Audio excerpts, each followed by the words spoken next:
China, an ever-changing giant. Home of the world's oldest living civilization, this land was nearly stripped of its spiritual roots after 70 years of communist dogma. After the disastrous Cultural Revolution, the Chinese Communist Party, or CCP, pretended to reform itself so it could attract foreign investment. Now it is done pretending. It's critical the world understand the regime's agenda, tactics, and how to deal with it. Or we risk being caught underfoot by the imminent dangers it presents. The coronavirus outbreak is the latest wake-up call. Originating in China, the virus got out of control because the CCP hid it and lied about it. One of the first Chinese doctors who tried to warn the world about a new coronavirus died on Friday from the illness.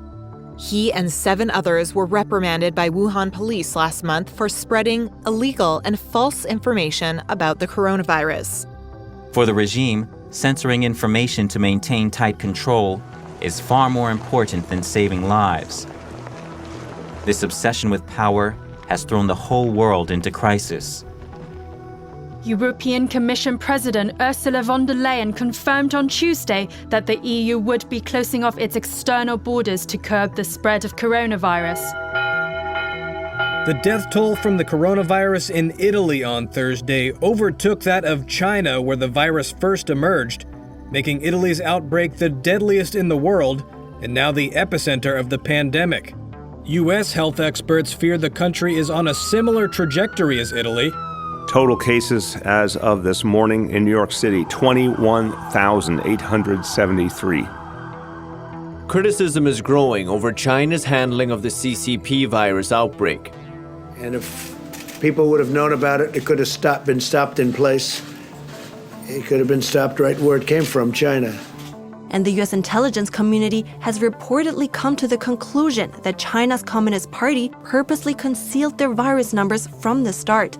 U.S. Senator Ben Sasse, a member of the Senate Select Committee on Intelligence, put it plainly, quote, "The Chinese Communist Party has lied, is lying, and will continue to lie about coronavirus to protect the regime." Can something worse happen? Maybe. What if it is not a pandemic that may eventually pass, but a fatal threat to our security, freedom, and way of life? To learn about the CCP's method of rule, let's look at the experience of Hong Kong, one of the world's great cities.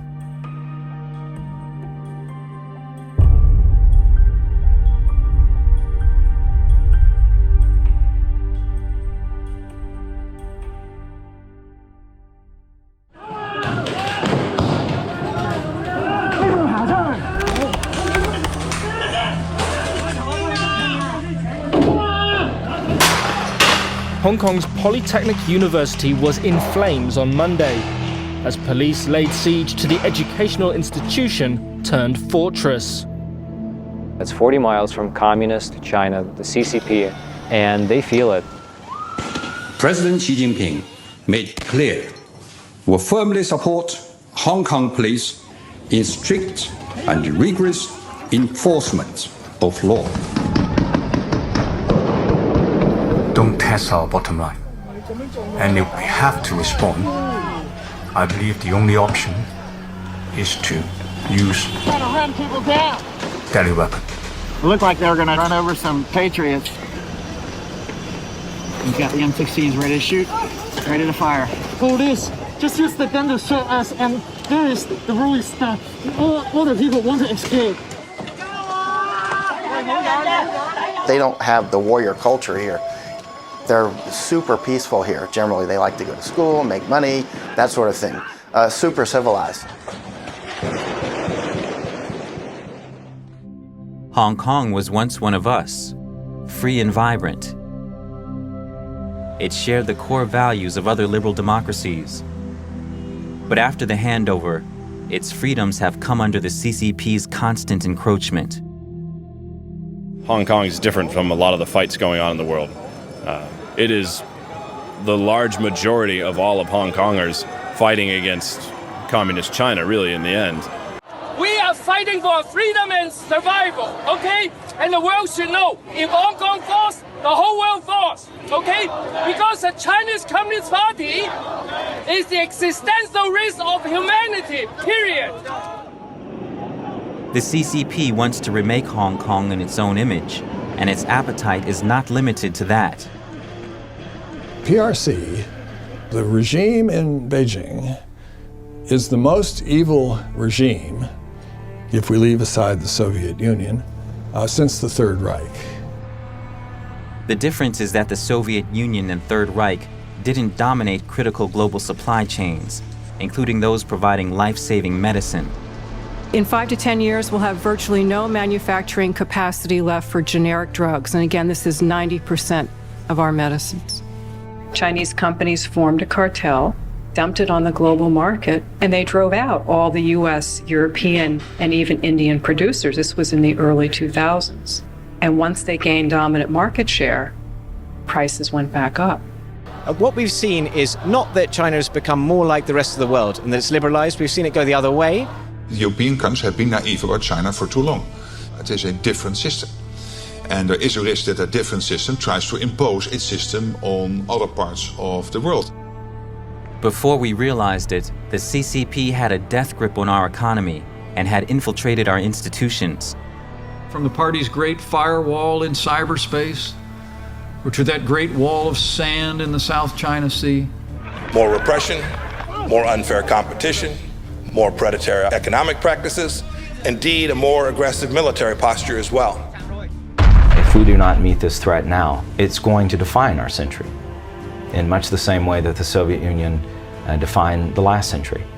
Learn from the Hong Kong experience, because we have been dealing with this giant for at least 22 years.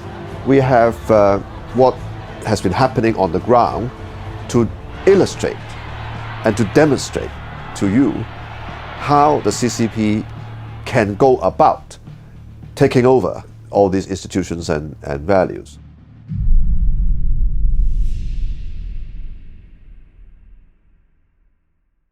In 1984, the CCP made a promise to the world. One country, two systems. Hong Kong people ruling Hong Kong. In 1984 or before that, during the Sino-British Joint Declaration, most people were really afraid of the Chinese Communist Party. And then the strong man Deng Xiaoping, he understood that. He said, yes, Hong Kong will be handed back to China in 1997. But don't be scared, because the communists are not going to come and run Hong Kong. Why? Because you will have one country, two systems. One for the mainland, one for Hong Kong. So you will have your capitalist system, your freedoms, your rule of law, your personal safety for 50 years after 97 until 2047.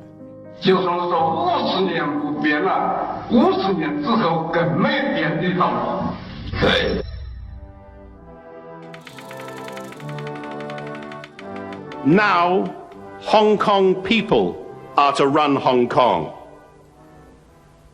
That is the promise, and that is the unshakable destiny.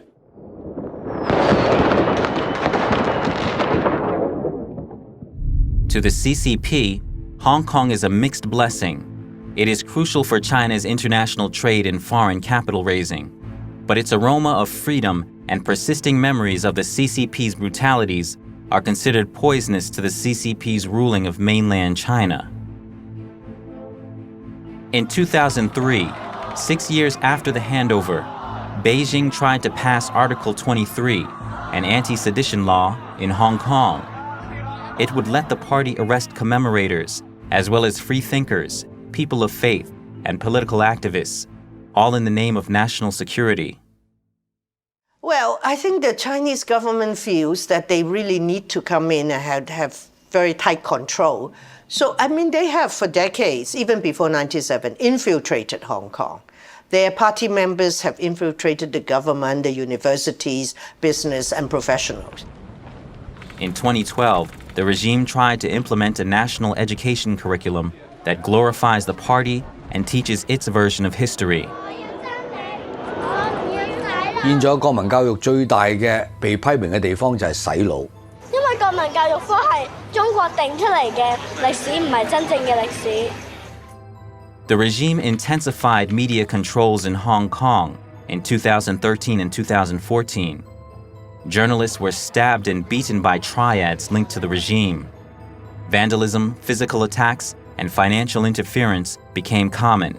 The basic law promises press freedom, but in reality, it is being significantly compromised. Interviews were barred, finished pages were removed, photos were added, columnists were sacked. This is the worst time. I think most of mainstream media are self-regulated and self-censorship. We also see that the Hong Kong media has been either bought up or controlled by the Chinese capital. In August 2014, Beijing laid down strict limits on promised voting reforms in Hong Kong. All candidates would be approved by the regime. For Hong Kongers, it meant the death of their democratic dream. What we want is the right to elect our leaders so that our leaders have a genuine mandate to govern Hong Kong. This will improve governance. We also want to see Hong Kong people having a genuine choice in electing their leaders and no screening mechanism. Beijing is reneging upon promises made in 1997 and also promises made to Britain that Hong Kong can retain a high degree of autonomy. It's been a month since pro-democracy protests erupted in Hong Kong, and these umbrellas have become a symbol of the movement. In November 2016, China's top legislature interfered in an ongoing politically charged court case by issuing an interpretation of Hong Kong's basic law. This led to the disqualification of 2 elected members of Hong Kong's Legislative Council. China's parliament recently made a rare interpretation of Hong Kong's mini-constitution, rebooting fears that Beijing is tightening its grip on Hong Kong's unique political process. It was unnecessary and would do more harm than good to public perception of the continued respect for the rule of law in Hong Kong. In a stunning move, on the eve of the 20th anniversary of the handover of Hong Kong, the Chinese regime betrayed the pledge that Hong Kong's return was founded upon. 中英联合声明作为一个历史文件，已经不再具有任何现实意义。对中国中央政府对香港特区的管理也不具备任何约束力。英方对回归后的香港没有主权、没有治权，也没有监督权。In 2019, under Beijing's urging, Hong Kong's chief executive tried to push a bill that would allow the extradition of Hong Kong residents and visitors to China. Over the 22 years after reversion of sovereignty in 1997, there have been time and again many breaches of the basic law, but not as seriously as on this occasion when they tried to send us back to stand trial in the mainland. This is a very important piece of legislation that will help to uphold justice. It would allow for the extradition of basically anyone that Beijing doesn't like. There, those extradited would be subject to the CCP's judicial system, which remains an instrument of control for the regime. Massive Hong Kong protests broke into clashes with police Wednesday as riot officers let off rubber bullets and streams of tear gas. You shoot the journalists! It's still Hong Kong, not China. You can say that this is the last straw off the camel's back, which triggers a very deep awakening on the part of Hong Kong people, because it affects every person who is physically in Hong Kong, including even foreigners. As happened before in China and Hong Kong, triad members seem to act on the regime's orders, attacking citizens and instilling terror. Hong Kong's political crisis has taken a violent new turn. This graphic footage came from a reporter who live streamed the attack at a rural train station Sunday night. After weeks of clashes between demonstrators and police, the spotlight has shifted to the territory's shadowy criminal network. Authorities say 45 people were injured in the attacks, with one in critical condition. Witnesses said police left Yunlong Station when the violence started and then never responded to repeated calls for help. 前前後後起碼超過1個幾鐘頭。我對於警方係完全冇派人去嘗試控制個局面呢，係表示極度憤怒。More than apparent collusion between the police and the triads in that neighborhood, inexplicable. And the idea seems to be one of to shock, to awe, to terrorize. The terror rose further when police began random beatings. 我見到嘅係有警察嚟嗰一下，每個人都好驚警察，竟然係點解佢哋嚟咗往中環呢個車卡去襲擊我哋？然後佢係冇行過嚟問你係邊個啊，都冇做過任何佢去詢問嘅過程，佢就係拎住佢支棍，拎住胡椒噴霧打人、襲擊人、噴人。一班應該要保護緊香港市民嘅人，最後令到香港市民受傷嘅人，點解會係一啲要保護我哋嘅人去令到我哋受傷呢？香港嘅警察咧係採取咗一個新嘅方法，所謂止暴制亂，就係咩咧？叫做震懾效應。震懾效應係咩咧？佢唔介意俾傳媒影到佢哋呢啲過分極端嘅震暴手法，佢調翻轉佢係要你影到添，然後同時通過呢啲嘅社交媒體啊或者電視台嘅畫面嘅傳播咧，係震懾咗大家唔出嚟，特別係針對咧越後生嘅所採取嘅手法越極端。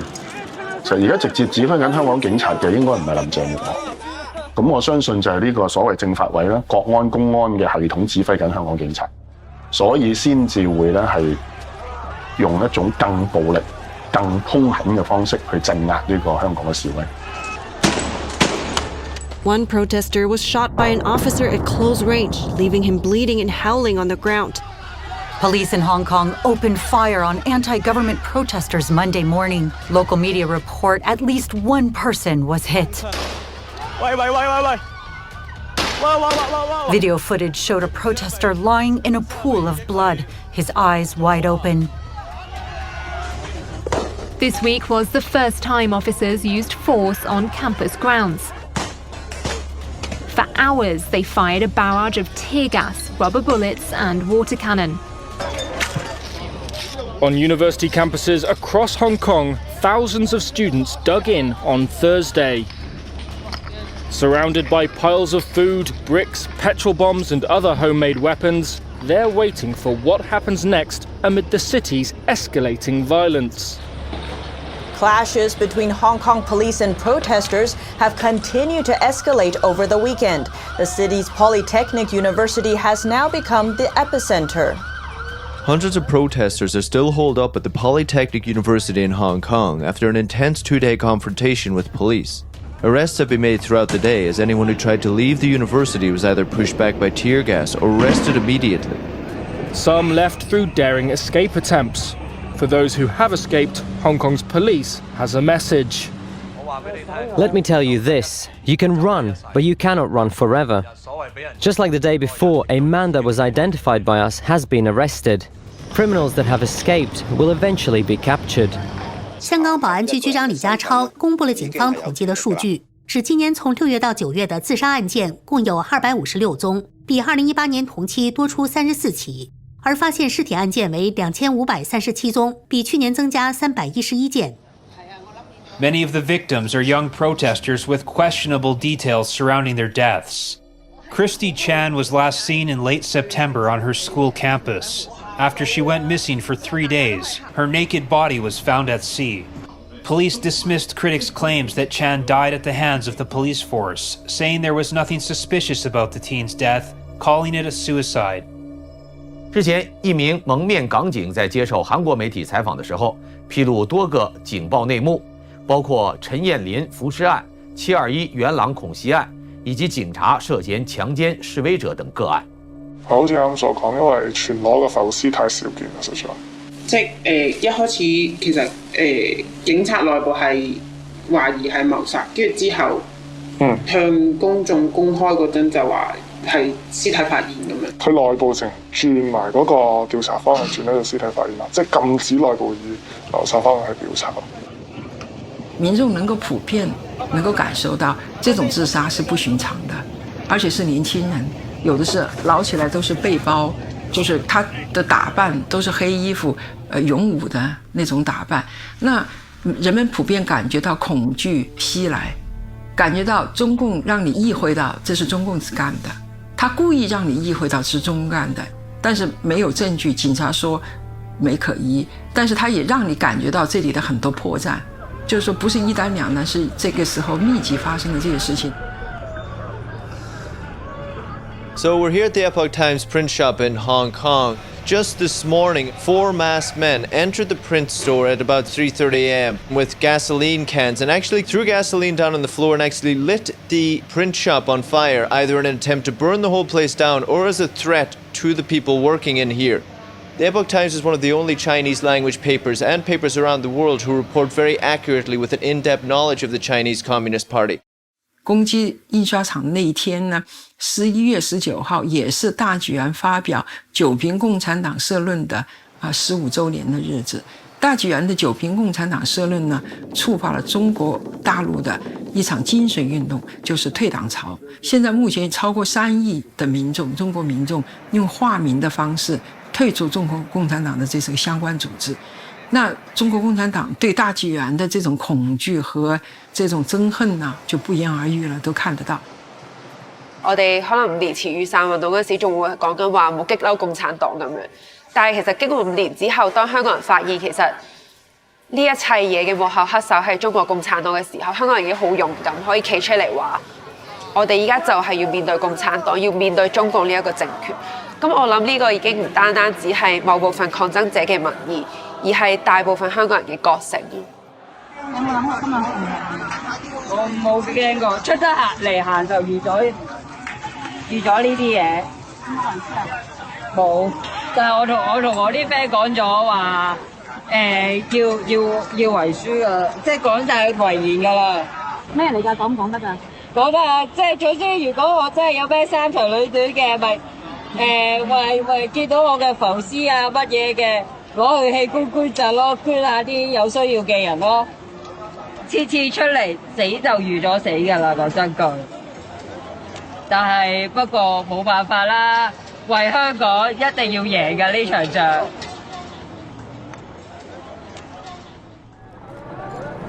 A lot of the people I spoke with, I asked them, I'm like, hey, the CCP is very intolerant, very inflexible, and they're not likely to grant those 5 demands. How long are you willing to fight for those 5 demands? And almost everyone I asked to, dozens of people, they said one of 2 things: until I die or until they're met.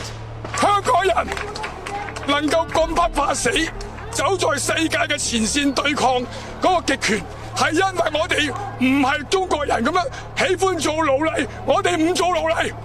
我哋就係講俾政權聽，我哋係唔會屈服嘅，我哋係站喺個前線咧，係對抗呢個龐大嘅鎮壓共產機器。我哋係無路可逃，我哋諗住死，我哋不如就繼續抗爭落去。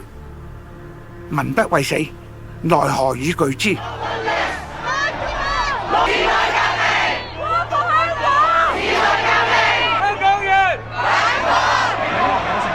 Well, I've seen other conflicts, whether it's Nepal or Afghanistan, Iraq, Philippines, Thailand, quite a lot, years. And this is the only one that I've seen that amounts to Poland on the geopolitical gravity of the situation.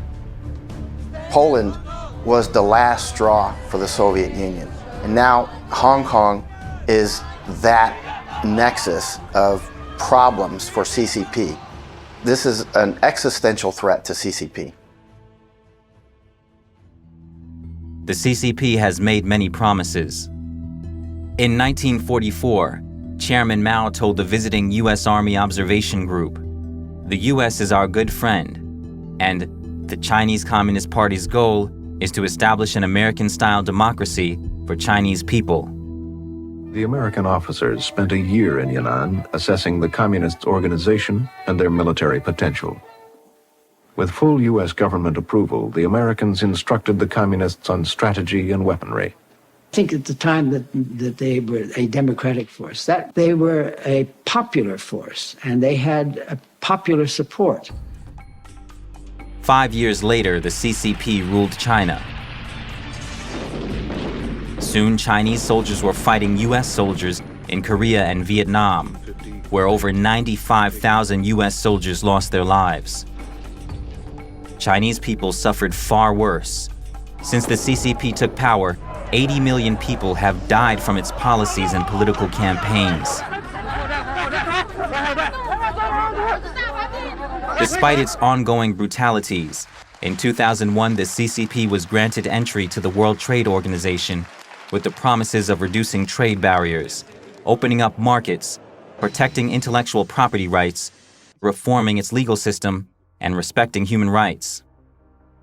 A decade later, the U.S. Congress examined the CCP's compliance with its promises.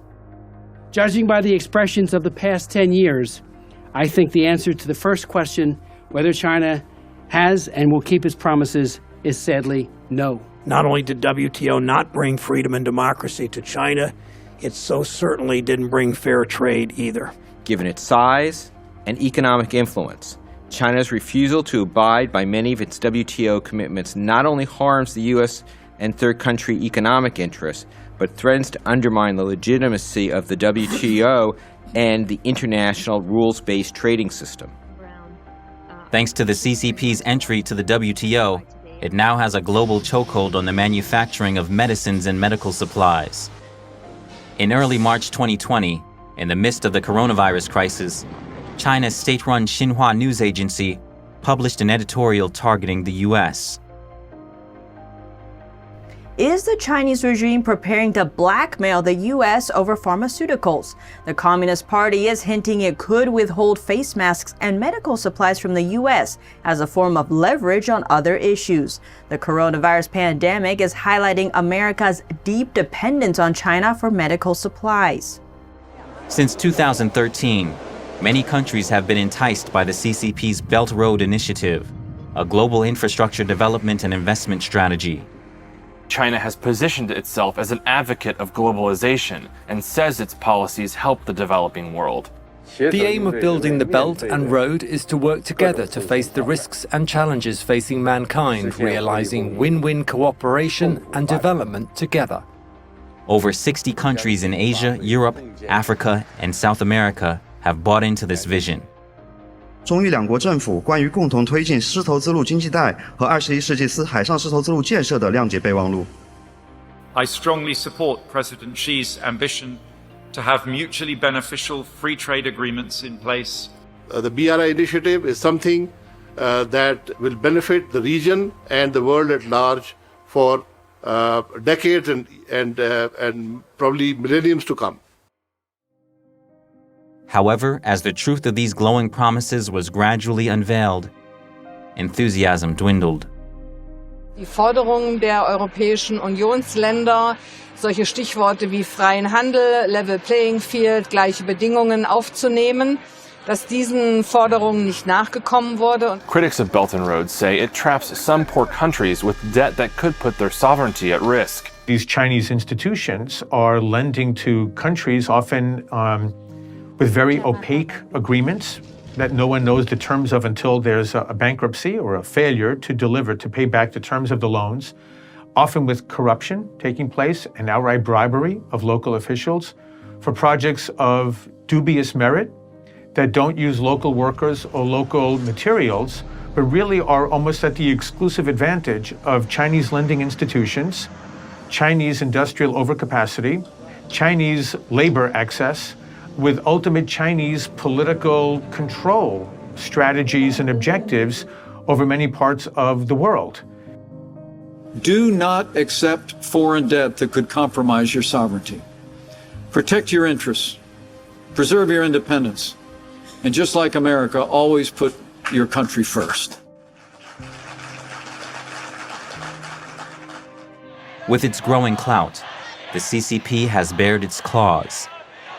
From its military expansion abroad to its control of more UN organizations, from its infiltration and coercion of international businesses, universities, news media, movie studios, and governments, to its public assaults on organizations and individuals who dare to criticize it, the CCP is attacking the vital organs of the free world, like a political incarnation of the deadly coronavirus. They're using our institutions and our norms and our values against us in ways that we hadn't necessarily envisioned towards their own authoritarian agenda. This is part of a persistent effort by Beijing to rework the international order to its advantage. So I was telling our friends in liberal democracies that if you do not try to rectify this now, given, say, a decade more, you will find yourself to be completely helpless and you will be at CCP's mercy. If you do not act now, what Hong Kong experienced and went through in the freedom movement during the last 6 months could easily be your fate in the future. So it is, to put it shortly, today's Hong Kong can be the world's tomorrow if you do not act now.